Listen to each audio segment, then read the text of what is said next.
नमस्कार दोस्तों, आज मैं कमंडल से मंडल की ओर की बातें कर रहा हूँ। और कमंडल से मंडल की ओर की बातें करने का जो मुख्य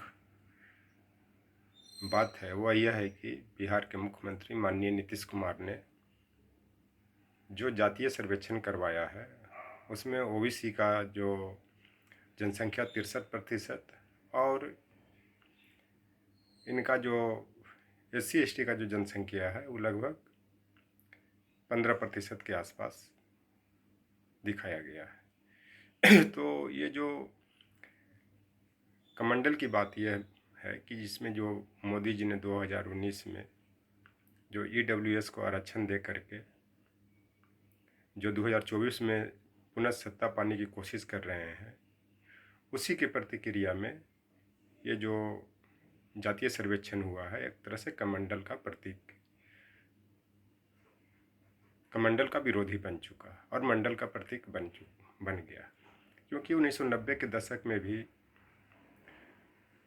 मंडल आयोग की सिफारिश को तत्कालीन प्रधानमंत्री स्वर्गीय VP सिंह ने लागू किया, जिसके बाद बहुत लंबे समय तक ओबीसी के जो नेता थे उनको देश की जनमत मिली, लेकिन वो संभाल नहीं पाए, चाहे वो VP सिंह हो या चंद्रशेखर जी हो या IK गुजराल हो या HD देवगौड़ा हो, चाहे जो भी ओबीसी के लीडर थे। ओबीसी के लीडर का मतलब ये नहीं है कि कोई जाति की बात है, चाहे जो भी जाति के लीड कर रहे हैं, जैसे माननीय VP सिंह, स्वर्गीय VP सिंह, स्वर्गीय चंद्रशेखर जी, ये सब राजपूत जाति के थे, लेकिन उन्होंने कहीं ना कहीं सामाजिक न्याय की बात की, इनको मन में समाजवादी विचारधारा था, जिस कारण इसको लागू किया। उसके बाद 2008-9 में भी तत्कालीन केंद्रीय मानव संसाधन मंत्री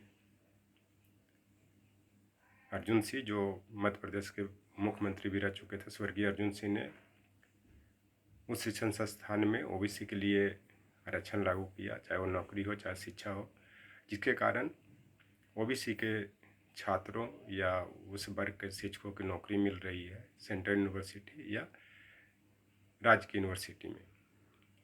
तो इस तरह से फिर यह कमंडल से मंडल की ओर अग्रसर हो चुका है, जो कि 2024 में फिर ओबीसी SC ST के आरक्षण की बात होगी, क्योंकि संविधान का जो अतिक्रमण कर दिया गया है, जो 50% का जो सीमा लगाया गया था वो 60% हो चुका है, क्योंकि 10% गरीब सवर्णों का आरक्षण दिया गया है।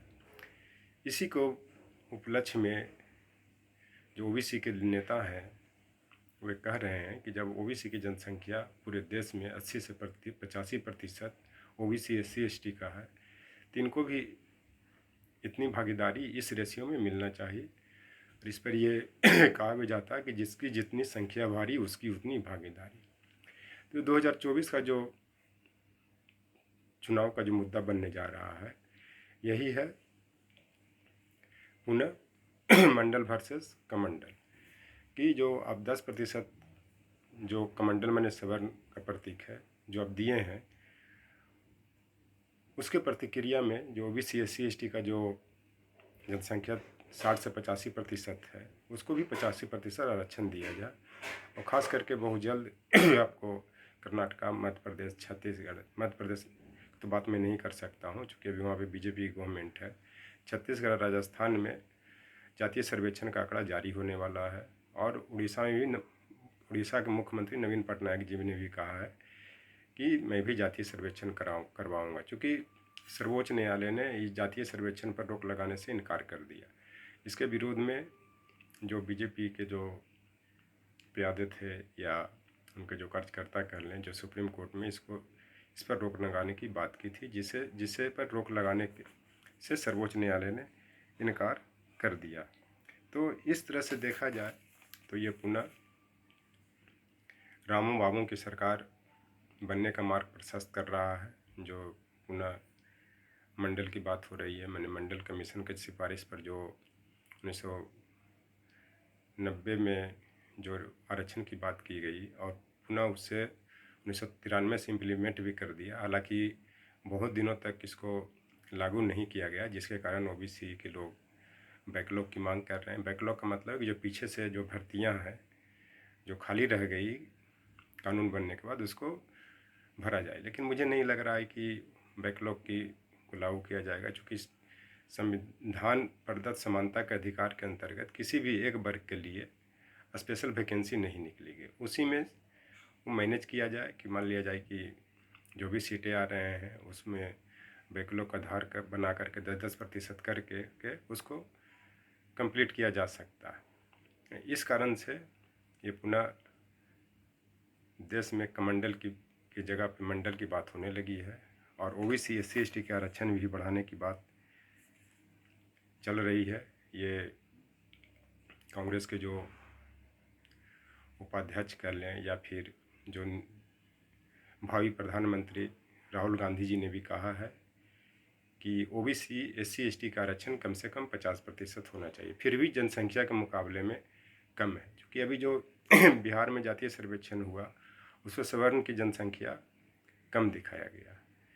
लेकिन इनकी जो आरक्षण जो 10% दिया गया है, अगर पूरे देश में ओवरऑल देख लिया जाए तो फिर बिहार के आंकड़े के अनुसार से पूरे देश में 10% से भी कम है। जबकि इनकी अगर संख्या पूरे देश में 10% हो जाए तो 10% आरक्षण मिलनी चाहिए, अगर और लोगों के 90% मिलना चाहिए। तो यही सब 2024 का चुनाव का मुद्दा बनने जा रहा है। इसमें किन्हीं को डाउट नहीं होना चाहिए, कोई भी संदेह नहीं होना चाहिए कि 2024 का चुनाव किस मुद्दे पर लड़ा जा रहा है या लड़ा जाएगा। क्योंकि किसी दल का मान लिया जाए कि बीजेपी का इशू हिंदुत्व है, तो मंदिर है, तो जो इधर जो ओबीसी ST का जो मुद्दा रहेगा वो नौकरी रहेगा, आरक्षण रहेगा, उसके बाद सशक्तिकरण रहेगा। क्योंकि मंदिर में जो वही पूजा पाठ करेगा जिसका पेट भरेगा। भूखे पेट न हो भजन हो ही न गोपाला, एक कहावत भी है। कोई भी भूखे पेट भजन नहीं कर सकता है। इस चलते आज भी क्या ओबीसी SC ST जो EBC की बात करते हैं, क्या हालत लोगों का बना हुआ है, किसी से छिपी हुई बात नहीं है। जबकि देश के आज़ाद हुए कम से कम 76-77 वर्ष हो चुका है। संविधान भी 1950 में बना, अब तक आप जोड़ लीजिए कितना न्याय मिला है, नहीं मिला है। ये तो 1990 के दशक में ओबीसी के लीडर मजबूत हुए, SC ST के लीडर मजबूत हुए, तब ये बातें होने लगी, और तब ओबीसी SC ST की हर जगह भागीदारी बढ़ने लगी और उनको मजबूती से भी लड़ने का मौका मिला है। तो मैं आपको बता देता हूँ कि इस पर भी एक शेर भी कहा गया है, देश में आरक्षण खत्म हो या तो सब चाहते हैं, लेकिन देश से जात पात खत्म हो या सवर्ण नहीं चाहते। मेरा कहने का मतलब है कि देश में जो भी हैं, चाहे मोहन भागवत जी हों, चाहे जो भी बड़े बड़े जो सवर्ण के लीडर हों, बोलते हैं आरक्षण नहीं होना चाहिए, लेकिन वो ये कभी नहीं कहते हैं कि जात पात खत्म हो।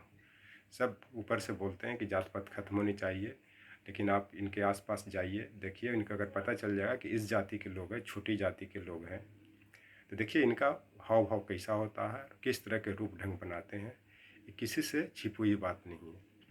तो आरक्षण खत्म करने की तो बात सब करते हैं, लेकिन जात पात, भेदभाव, छुआछूत खत्म हो, ये कोई बात नहीं करते। चूँकि ये लोग बोलते हैं सनातन धर्म की बात करते हैं, लेकिन सनातन धर्म में ये लोग बताते हैं, मान लिया शंकराचार्य जी तो ये जो भी थे वो लोग में हिंदुत्व की स्थापना करने की ताकत थी, और वो ऐसा चाहते थे। उसमें बहुत विकट परिस्थिति थी, चूँकि मुस्लिम आक्रमण हो रहे थे, लेकिन आज के दौर में शंकराचार्य के मूल्यों को कोई नहीं मार रहा।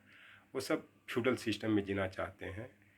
वो चाहते हैं कि मैं उस जाति का हूँ, मैं इस जाति का हूँ, मेरा ये अधिकार है, ये सब छोटी जाति के हैं। और क्या आज 1990 के दशक में भी लालू जी, मुलायम सिंह या BP सिंह के पहले क्या हालत था 90 के दशक में, किसी से छिपी हुई बात नहीं थी कि जो उच्च वर्ण या उच्च जाति के लोग थे जो छोटी जातियों को आसपास टिकने नहीं देते थे, बैठने की तो दूर की बात थी। लेकिन धीरे धीरे इन लोगों ने लड़ाई लड़ी तो ओबीसी SC ST को ताकत मिली, और ख़ास करके आरक्षण के माध्यम से जो नौकरी में, शिक्षा संस्थानों में आने लगे, तो जात पात, छुआछूत, भेदभाव की बहुत हद तक समाप्ति भी हुई है। इसी पर एक और शेर भी है, आरक्षण तो मुझे ही चाहिए उसके दिल पर मेरी यादों का। आरक्षण तो मुझे जो उसके दिल पे मेरी यादों का। मेरा कहने का मतलब है कि क्या क्या ओबीसी, SC, ST और दलित या बहुजन के साथ घटनाएं घटी। आज भी आप हाथरस की घटना देख ले, जो वाल्मीकि लड़की के उन्नाव का देख ले, क्या क्या चाहिए उनके दिल पर याद के लिए आरक्षण चाहिए कि ओबीसी, SC, ST या बहुजन का कितना शोषण किया गया, कितना उत्पीड़न किया गया, उसको अपने दिल पर उन लोग अपना याद करें, तब आरक्षण समाप्ति की बात करें और तब वो कहें कि देश में आरक्षण होना चाहिए या नहीं, या मंडल कमीशन की सिफारिश को बढ़ाना चाहिए कि नहीं, या मंडल कमीशन के अंतर्गत जो आरक्षण दिया गया है उसको 60-70% किया जाए या नहीं। Thank you.